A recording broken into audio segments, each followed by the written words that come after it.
welcome back. So today's video is going to be things that I wish I had known before I was pregnant, or things that nobody told me about being pregnant.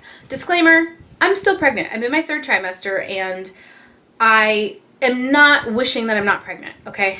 I love that I'm pregnant. I feel very grateful for the opportunity to have a baby and all of that. But these are the things that I wish I had known. Nobody told me, or maybe they told me and I just like completely blocked it out and did not listen. Number 1, morning sickness. It's a thing, yes, but I wish that I had known that I could still throw up in my 8th month of pregnancy for other reasons. So puking happens, but morning sickness is not the only reason. It can happen from acid reflux. It can happen because of combinations of foods. It can happen because you take your prenatals at the wrong time or with the wrong types of foods. Those happen, and I wish I had known that when my morning sickness continued into like the 5th month, the 6th month, that it wasn't just because my hormones were high and that I had morning sickness. There are other reasons you can throw up. Wow. And I don't know why, but I just thought that it would go away after 3 or 4 months. I still throw up, guys.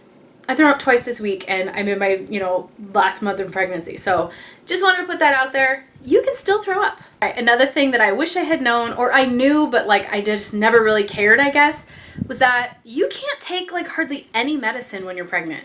Like other than Tylenol, basically they tell you to suck it up. So I felt ridiculous when I got my first cold and they're like, well, you can't really take Sudafed in your first trimester. You can't take any of this. You can't take that. You can't take... I mean, it was like the list of things you can't take and then the list of things you can. I was like, okay, so I can take Benadryl, maybe, and it kind of like is like in a gray area, like maybe you shouldn't take it if you don't need to. And everything is always, the risk has to be worth the reward. Of course I'm not going to do anything to harm the baby growing inside of me, of course. But I wish I had known that, you're just in for the long haul. Like, that's it. You're going to be sick, and that's okay. Like, you're just going to have to deal with it. Another thing I wish I had known was that my boobs are going to hurt, that your boobs are going to hurt, and they don't just hurt right at the beginning. They can hurt your entire pregnancy, and the amount of pain you have in your boobs kind of goes up and down depending on what's going on. They get huge, and you don't want to wear underwire bras. Forget your cute Victoria's Secret bras. They're out. You need to go up a size, maybe 2 sizes, in the band, in the cups, whatever you feel like you need to do. I've started wearing granny bras with like the thick straps that are so comfortable. I just cannot be bothered to wear sexy lingerie anymore. I don't feel cute. I want to be comfortable all the time. And your nipples change, they get bigger, they get darker in color, like darker towards black than like nude colored. And that's just a part of pregnancy. It doesn't go away. And I know the baby's coming soon and they're going to change again because they're still getting ready to make colostrum and milk for the baby. So I understood that my boobs were going to get bigger and I knew they were going to be fuller because I'm pregnant or that I was going to have milk in them. But like, I don't have milk yet. So why are they so huge? You know what I'm saying? Yeah. And also I didn't know that you could make colostrum, like the pre-milk milk, when you were like 5-6 months pregnant. Did you know that? You can. Wish I had known that. I haven't, but I have read that, and like somebody will just be like, oh my gosh, I'm leaking. What the heck? It can happen. Another thing I wish I had known about pregnancy, or that somebody had told me, was that there are a lot of ingredients in the products that we use daily around the house, on our skin, and our makeup that we shouldn't be using when we're pregnant. Like, of course, this goes back to the prescription thing, or like medication. Really, it makes sense because I know I'm absorbing it and then so is the baby, but like retinol, salicylic acid for acne, products with ginseng for like Origins, facial, like Origin skincare, products with parabens, phthalates, sulfates, all those like the 5 free or the 4 free ingredients or whatever. Even nail polishes. Some brands have more toxic more harmful ingredients than others. So I wish I had like done more research because I feel like I had just bought a bunch of products right before I got pregnant and then realized later, I was like, oh, I can't use that. Like my salicylic acid primer for my face because I had acne. Well, I'm pregnant, now I can't use it. So I wish I had known that, and I might have spent my money a little differently. The thing that I wish I had known is that you have to go to the doctor like constantly. Like during this pregnancy, I have gone to OBGYNs, blood draw appointments, I've gone to, get ultrasounds, I've had a neurologist, I've had dermatologist, back to the OBGYN, ultrasound, blood draw, gone to get my blood drawn at different places. Now I have my OBGYN appointments every 2 weeks, then it's every 1 week.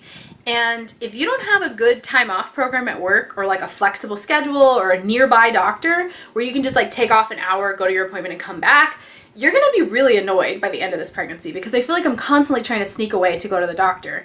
And that's just it. Like you have to, obviously, like for your health. And if you have a good boss, of course they're going to let you, but try to find a provider that is like near your office, near your work or whatever, or close to home, has really good hours of operation that fit with your schedule and your husband's schedule or whatever, so that if they want to go with you, they can. And then find one that, is open on weekends if you can. Things like that would be really helpful. Find one that does everything in the office, that does ultrasounds, that does the blood drawing already in the office, that will see you there, with short notice, that has open scheduling. I love that. So that is something that I would definitely recommend. Luckily, my provider is close by, and I can take a longer lunch if I need to, go to an appointment, or take the late in the day appointment. My provider is open until 6 p.m. Monday through Thursday, so I can tend to go after work, and it works out. But that is something that if you didn't know, you're going to be going to the doctor a lot, so choose your OBGYN wisely. Another thing I wish I had known, or I knew but I didn't, I've said that a million times.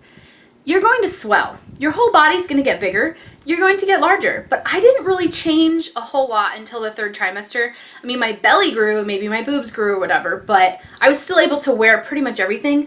But now my ring is getting harder and harder to put on and take off. It's getting to the point where I want to take it off in the middle of the night because I'm like, I'm so uncomfortable trying to sleep. I'm going to have to resize it. My shoes are getting tighter. The straps on my shoes I'm going up a size, I think. My feet are swelling a little bit by the end of the day. And I just want to be comfortable, dang it. So if you're going to buy some new shoes while you're pregnant, even if your feet haven't quite swelled up yet, if your rings haven't swollen up, if your hands haven't swollen yet, maybe go up half a size. Like if the size 8 fits you, buy the 8.5 if it's not too big, because you may end up needing it. And I don't know about you, but I bought some shoes while I was in the beginning of my pregnancy that I spent a good amount of money on, and now I'm wishing I had just gotten a little bit bigger because I'm needing a little bit of a larger size. I wish I had just waited a couple months to buy them.